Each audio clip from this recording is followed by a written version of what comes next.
Now y belongs to y and f(x) to y is onto. Therefore there exists x belong to x such that fx is equal to y. Thus z equal to gy is equal to g of fx is equal to g o f of x. Therefore, for all z belong to z, there exists x such that g o f of x is equal to z. This implies g o f is also an onto function. Fourth property is, if g o f x to z is 1, 1, then f x to y is also a 1, 1 function, whereas g y to z may or may not be 1, 1 function. Fifth, if g o f x to z is onto, then g y to z is also onto. But f x to y may or may not be an onto function. Now sixth point is, if f x to y and I y, that is y to y, be an identity function on y, then composite function I y of f is equal to f. Because I y of f is on x is equal to I y of fx is equal to fx for all fx belong to y. Therefore, f has the property that I y becomes the left identity function.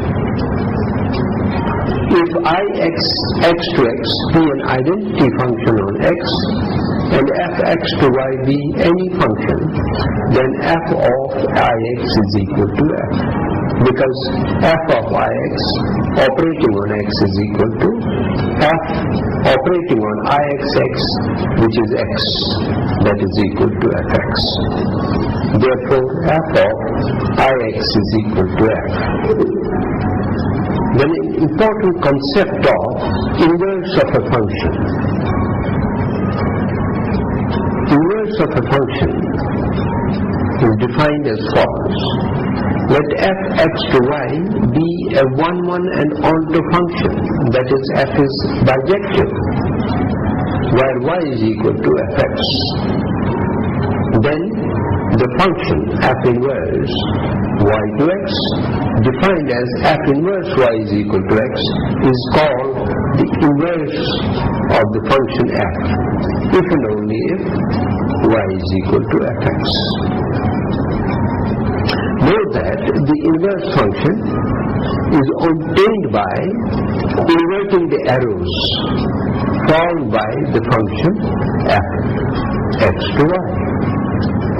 Now the properties are as follows. F inverse y is equal to x if and only if y is equal to fx. Second, if f is not 1, 1 or onto, then f inverse cannot be defined as it is not a function. Third, if f is 1, 1 and onto, then f inverse is also 1, 1 and onto function. Fourth, x is the domain of f, which is same as the range of f inverse. And y, the set y, the range of f is also equal to the domain of f inverse.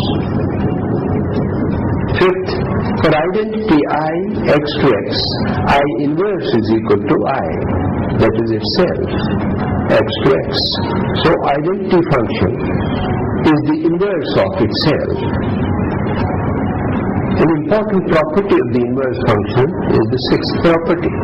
If f(x) to y is a bijection, then f of f inverse is equal to identity y function, and f inverse OF is equal to identity x.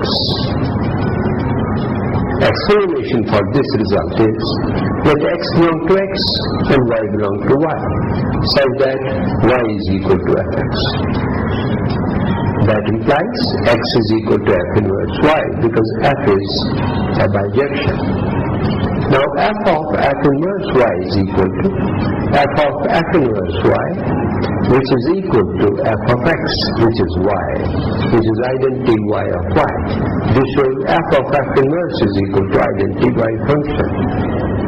Also, f inverse of f operating on x is equal to f inverse of fx is equal to f inverse y, which is x, which is identity x of x. Therefore, f inverse of f is equal to identity x.